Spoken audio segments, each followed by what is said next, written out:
नमस्कार मोर प्रिय भाई भौणी माने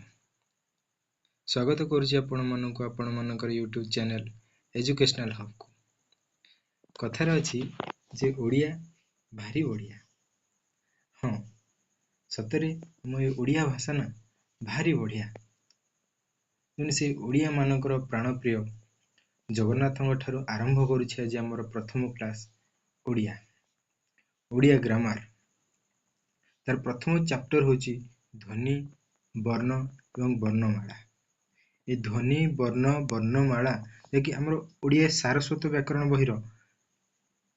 चैप्टर को नेकी मु रिवाइज करिया को जाउछि सब एस्पिरेंट भाई भौणी मन तो निहाती भाबरे जानथिबे तेमो एग्जाम रे ओडिया व्याकरण रो केते गुरुत्व रहिछि ता पय रामबाण होछि हमर सारस्वत बहि सारस्वत रु बेसी गवर्नमेंट एग्जाम रे क्वेश्चन देखिया को मिलुछि तेणु आमे चलंतु चैप्टर वाइज ही ओडिया ग्रामर को डिस्कशन करिवा जहा फल रे कि सब क्वेश्चन को आपण माने आराम से एग्जाम रे कवर करि परिबे देखो एमती जदि आमे रैंडमली सर्च कर दे कि यूट्यूब रे देखि देबा जे ए विषय रो गोटे क्वेश्चन से विषय रो गोटे क्वेश्चन एमती घोसी घोसी करी किछि मन रखि दे परिबा हेले एग्जाम रे से सब हमको हेल्पफुल हबो नै जे हम चैप्टर वाइज गोटे गोटे कंप्लीट करिवा देन से विषय को भलो भाबरे बुझिबा तापर जाय कि से विषय जे कोनोसी क्वेश्चन पडू हमें आराम से उत्तर दे दे परिबा तेनु चलंते आज हम प्रथमे ए ध्वनि वर्ण एवं वर्णमाला रो विषय को भलो भाबरे बुझिबा चलंतु आरंभ करिबा प्रथमे ए ध्वनि कोन अच्छा ध्वनि कोन हम आपण मानु किछ गोटे कथा कहूची जे कहली जय जगन्नाथ जो जय जगन्नाथ गोटे कथाटे कहली आपण मानकु कानकु सुभिला ए ध्वनि आपण मानकु सुभिला मो मनर भाव को आपण मानक ठारे प्रकाश कली तले ध्वनि होउची मनर भाव को प्रकाश करिवार सबठार प्राथमिक एवं प्रभावशाली माध्यम अटे बुझियला देन आसला वर्ण पुनी वर्ण कोन ना वर्ण होउची भाषार सबठार छोट मौलिक एकक जहा को भांगी हेबो नाही आमे पाटर जो ध्वनि बा आवाज उच्चारण करू ताहार लिखित बा सांकेतिक रूप को आमे वर्ण बोली कहिबा सरल भाबरे कहिया को गले ध्वनि रो लिपिबद्ध रूप ही होची वर्ण मनकर गोटे ध्वनि सुबिला मु कहली अ कोन कहली अ कहली देखंतु ताको लिखिली तो ए जो अ कहली ताको सुबिला जहा सेटा होची ध्वनि एवं लेखन रूपटा कहला लिपि बुझियला नेक्स्ट जानियो जे वर्ण एवं ध्वनि मध्य रे पार्थक्य कोन ना वर्ण कहले जहा हम आखी को दृश्यमान होची देखन मोटे गोटे लिखिली अ एटा आपन को देखावाला तेने एटा होची वर्ण किंतु मु कहली एतेळ एटा आपन कान को सुभा गला सुना गला तो श्रवण योग्य होला तेने ताको कहला ध्वनि बुझियला नेक्स्ट जानियो हमें वर्णमाला कोन वर्णमाला कोन ना जे वर्ण बा अक्षर गुडी कर सहाय्य करी हमें कोनोसी भाषा रे पढू किबा लेखू किबा कथा हो से समस्त वर्णर माला बा धाडी को वर्णमाला बोली कहा जाय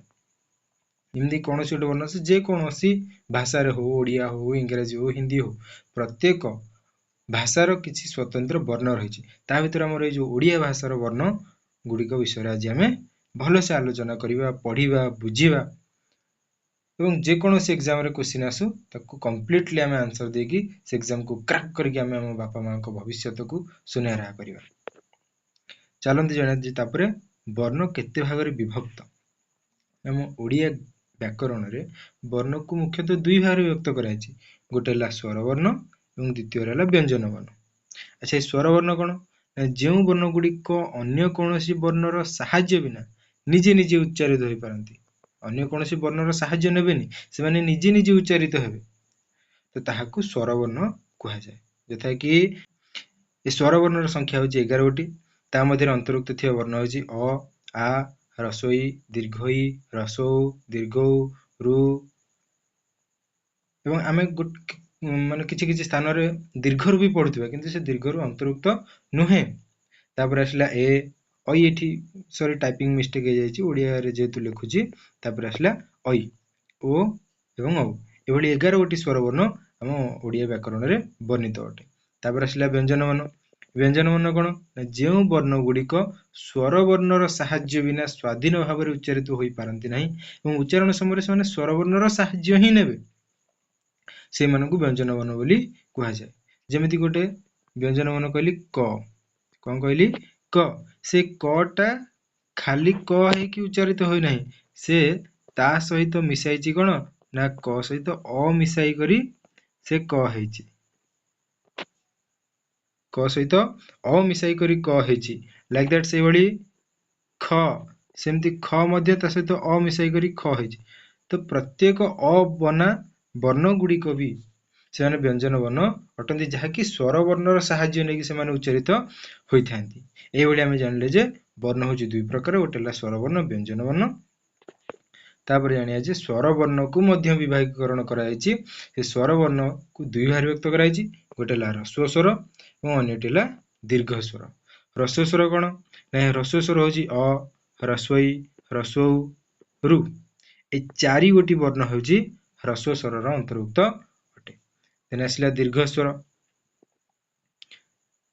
स्वर संख्या हूँ 7 गोटी यथा कि आ दीर्घ इ दीर्घ उ ए ऐ ओ औ ये 7 गोटी वर्ण हूँ दीर्घ स्वर अंतर्भुक्त अटे से भली आम लिखला बेले सीना 7 गोटी और 4 गोटी ह्रस्व स्वर दीर्घ स्वर कहे कि स्वर वर्ण ध्वनि संख्या हूँ 8टी और व्यंजन वर्ण ध्वनि संख्या हूँ 32 गोटी तापर जानिया व्यंजन वर्ण विभागीकरण ना व्यंजन वर्ण को मध्य दुई भाग व्यक्त कराई गोटे वर्गीय व्यंजन वर्ण और अन्यटे अवर्गीय व्यंजन वर्ण अच्छा वर्गीय व्यंजन वर्ण है क ठारू म पर्यंत जहाँकि 25 गोटी अन्य नाम स्पर्श वर्ण बोली कह जाए तापर आसला अवर्गीय व्यंजन वर्ण जहाँकि ज ठारू चंद्रबिंदु पर्यंत तार वर्ण संख्या हूँ 13 गोटी एक वर्गीय व्यंजन वर्ण क ठारू म पर्यंत विभिन्न वर्ग व्यक्त कराई चलते से सब विषय आग को अच्छी देखा आसीगला देखते वर्गीय व्यंजन वर्ण विभागीकरण कराई से भी दुई भाग व्यक्त गोटे उच्चारण स्थान अनुसार एवं अन्यटे उच्चारण प्रकृति अनुसार चलो प्रथम देखिए उच्चारण स्थान अनुसार ता 5टी भाग विभक्त होती गोटे क वर्ग च वर्ग ट वर्ग त वर्ग एवं प वर्ग क वर्ग वर्ण गुड़िक अच्छी क ख ग घ व जहाँ को कंठ्य वर्ण बोली कह जाए कहीं से कंठ्य वर्ण बोली कह जाए कहीं से उच्चारण समय आमर कंठर उच्चारित होता है तेणु से गुड़ी को कंठ्य वर्ण बोली कह जाए आसला च वर्ग जहाँ कि हूँ च छ ज झ न्य जो गुड़ी को तालव्य वर्ण बोली कह जाए कहीं से गुड़ाक उच्चारण समय जीभर मध्य भाग ऊपर तालू को स्पर्श करुच्ची तालव्य तालु एका उच्चारण हो मन रखिए तालव्य वर्ण से गुड़ी से कह जाए आसला मूर्धन्य वर्ण गुड़िक से ट वर्गर ट ठ ड ढ जार कि उच्चारण समय जीभ टिकी ऊपर को लेउटी मुखर ऊपर भाग जहाँकि मूर्धा को स्पर्श करता है तेणु से गुड़ी को मूर्धन्य वर्ण बोली कहगला तापर आसला त वर्ग जोड़ा को कि दंत्य वर्ण बोली कह जाए तार वर्ण गुड़िक हूँ त थ द ध एवं न जार कि उच्चारण समय जीवर अग्रभागटा ऊपर दांत को स्पर्श करुच्ची ना भी बुझीपे जे दंत्य वर्ण अर्थात दांत को स्पर्श करुच्ची तेणु से गुड़ी को दंत्य वर्ण बोली कह जाए देन आसला प वर्ग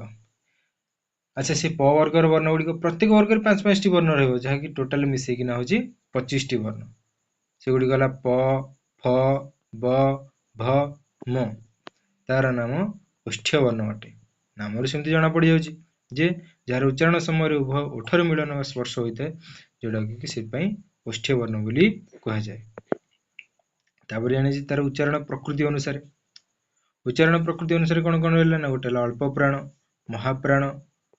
अनुनासिक अघोष सघोष अल्प प्राण कौन ना जो वर्ण गुड़ी को उच्चारण कला बेले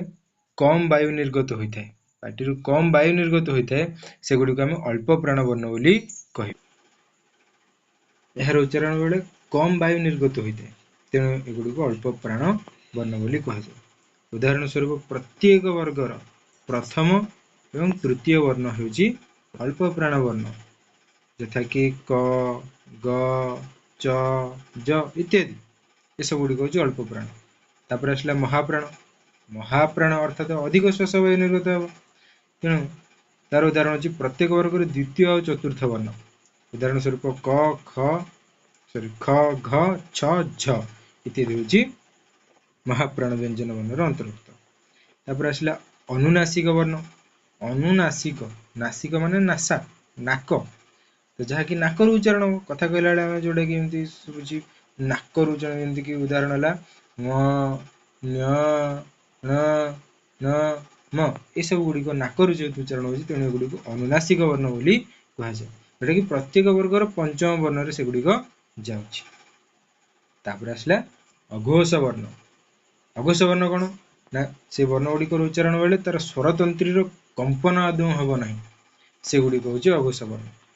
से गुड़िक हूँ प्रत्येक वर्गर प्रथम आ द्वितीय वर्ण, यथा कि क ख च छ ये इत्यादि आगे से वर्ग गुड़िक देखिए आपण मैंने आराम से जापर जो वर्ग गुड़ाक मुझे आपको भल भाव में बुझेदेली। क ख च छ ट ठ त थ और प फ ये प्रत्येक वर्गर द्वितीय वर्ण गुड़िक। तापर आसला सघोष वर्ण। सघोष वर्ण कौन ना से वर्ण गुड़िक उच्चारण कला बेले स्वरतंत्री कंपन हो से गुड़िक आम सघोष वर्ण बोली कहवा। से गुड़िक हूँ प्रत्येक वर्गर तृतीय चतुर्थ पंचम वर्ण। उदाहरण है ग घ व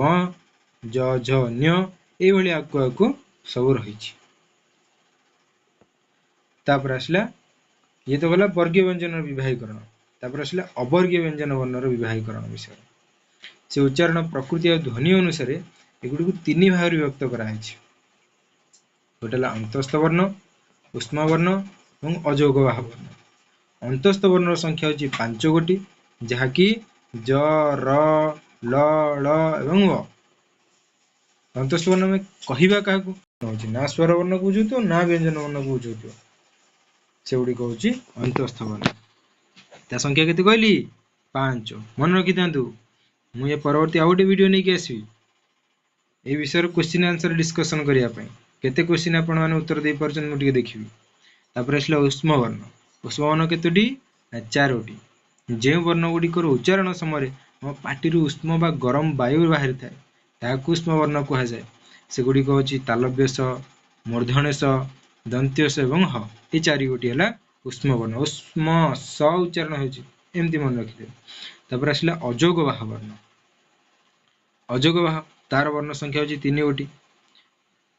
एगुड़ी कहवा क्या गुड़ स्वाधीन भाव में व्यवहृत हुए ना,